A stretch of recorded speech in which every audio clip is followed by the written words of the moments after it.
reciprocating, scroll, screw, and centrifugal.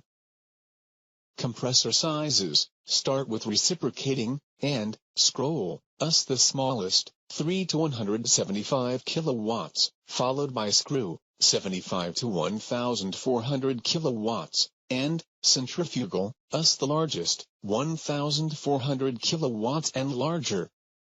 Capacities listed are typical and may involve multiple compressors. Reciprocating, screw, and scroll are all classified as positive displacement compressors because the refrigerant chamber is actively compressed to a smaller volume. In screw and scroll compressors, this is a twisting or rotational action. In reciprocating compressor, it is the linear stroke of piston reducing the volume of the cylinder holding the refrigerant gas. The centrifugal compressor is a non-positive displacement type.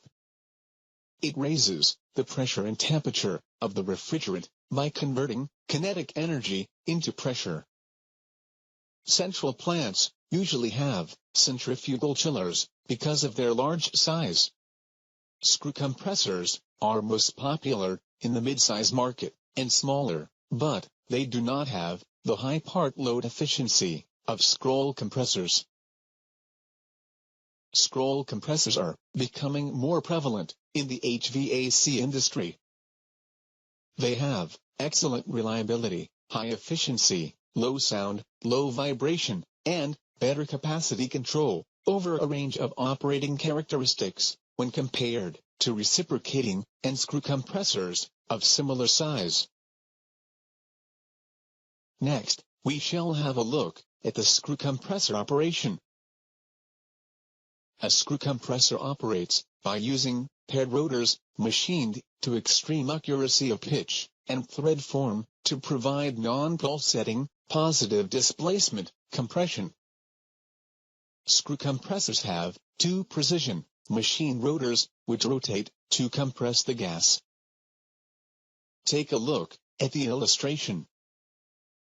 It shows a male rotor and female rotor. As the rotors turn, the suction phase begins as a space opens at the top when the two rotors unmesh.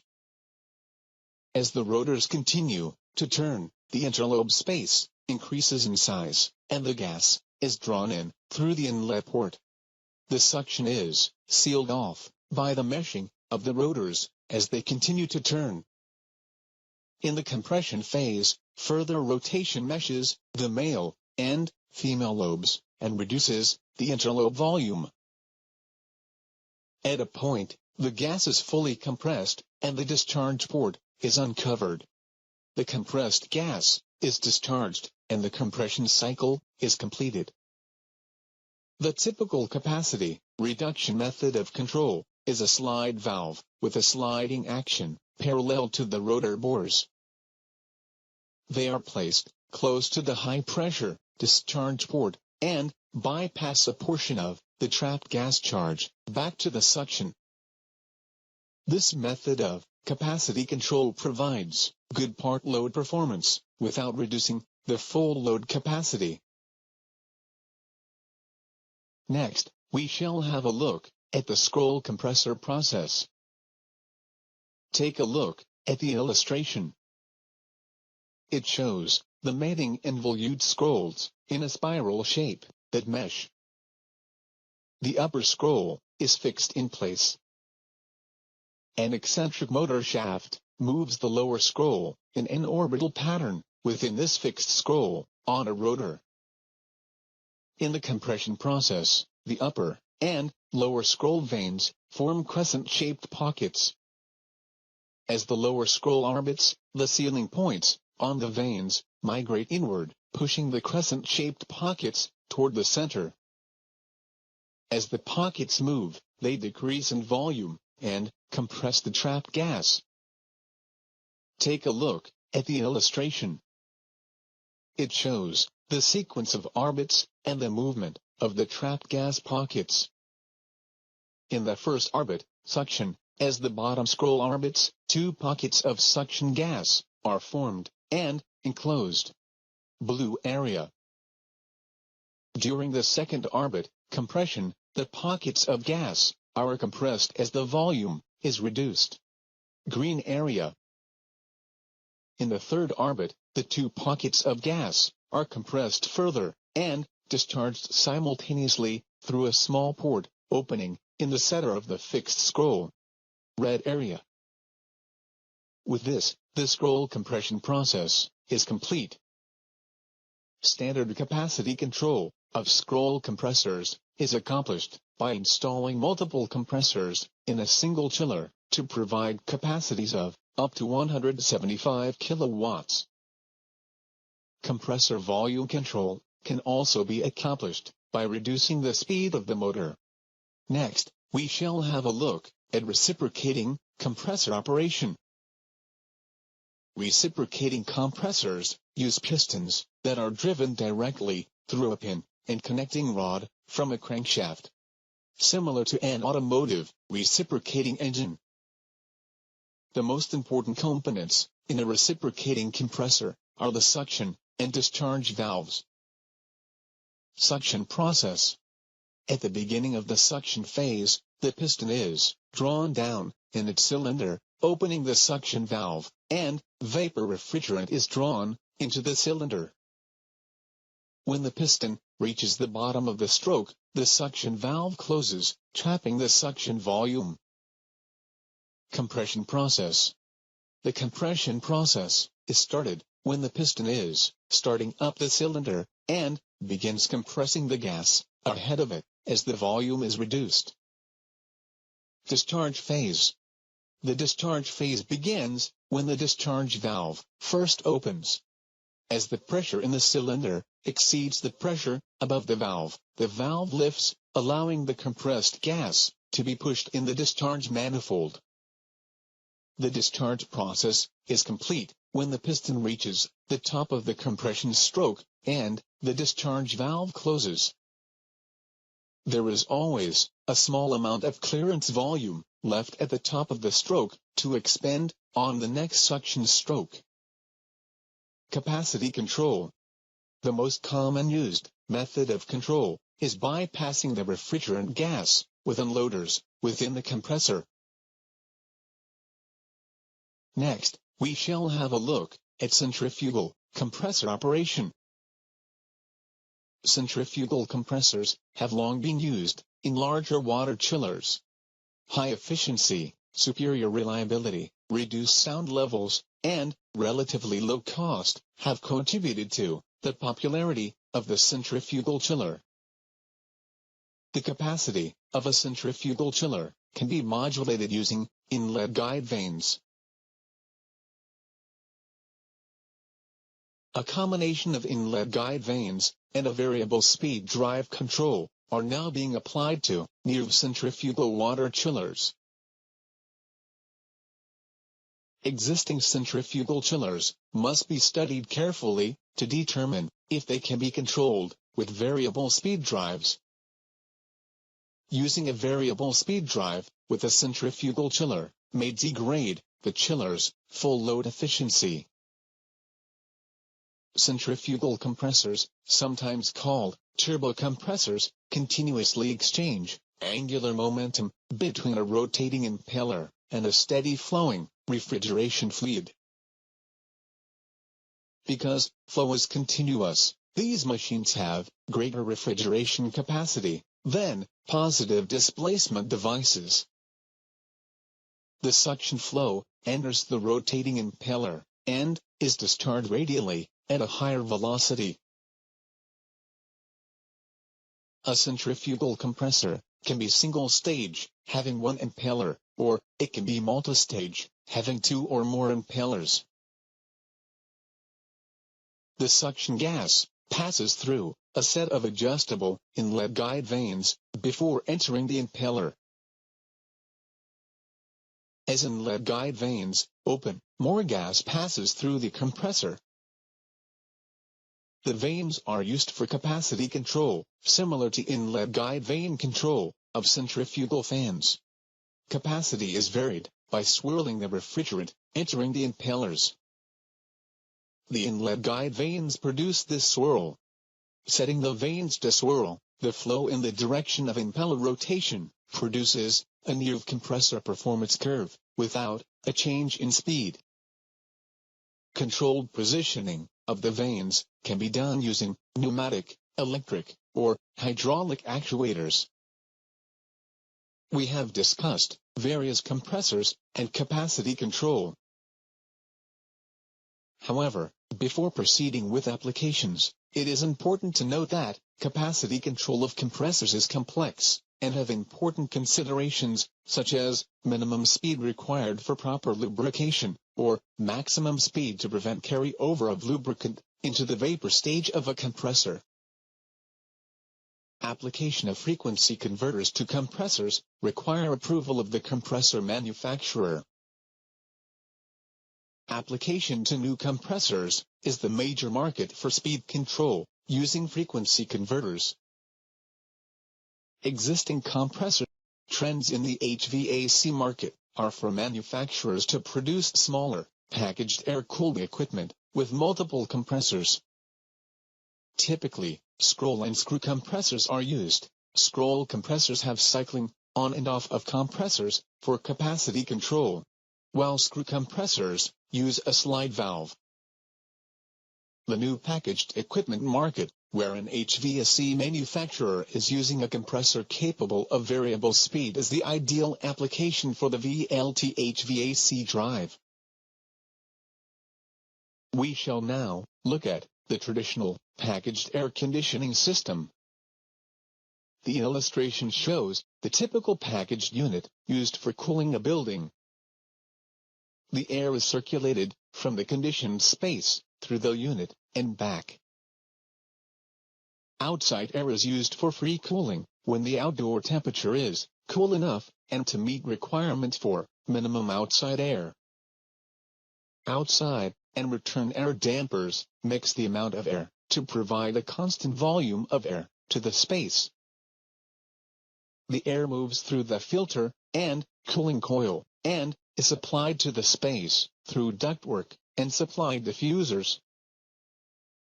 Here, you can see that the air is being returned through the sealing plenum, although it can be returned through ductwork. The evaporator section consists of the evaporator, direct expansion cooling coil, and supply air fan. The room thermostat controls the cooling by modulating or cycling on and off the compressor.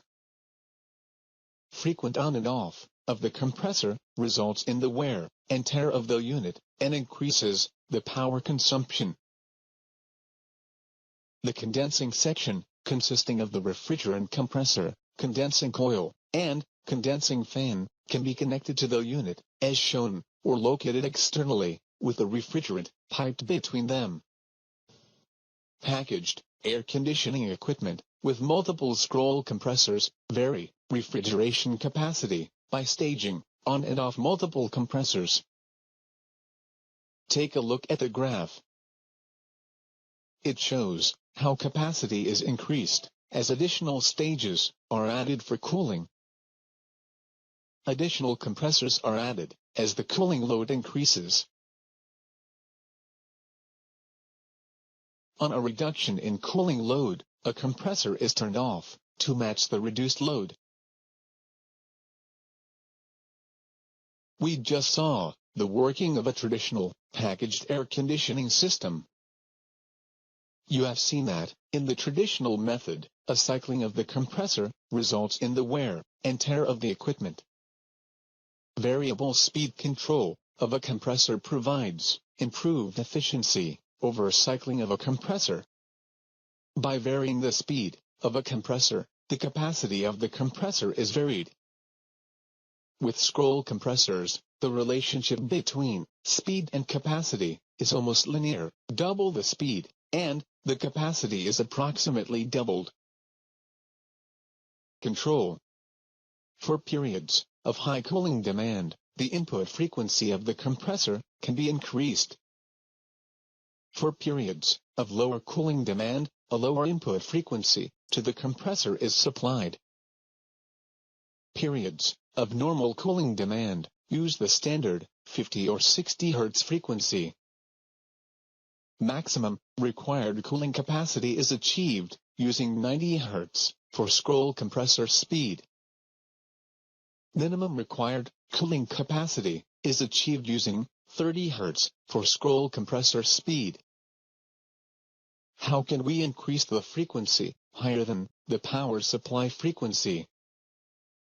To run a compressor at a higher frequency than the power supply frequency. For example, on 230 volts, 50 Hz, it is necessary to supply a higher voltage to the motor. For 90 Hz frequency, we need to supply higher voltage. With 230 volts at 50 Hz, for 90 Hz, we need 230 times 90 by 50 is equal to 415 volts. This is supply voltage into the VLT-HVAC drive at 50 Hz. Take a look at the graph. It shows the relationship for scroll compressor voltage, capacity, and speeds between 30 and 90 Hz. 30 Hz is the minimum speed required for proper compressor lubrication, while 90 Hz is the maximum speed to prevent oil carryover. Using this method of capacity control, we can replace the 3 small compressors in the standard solution with a larger capacity compressor and operate it at variable speed.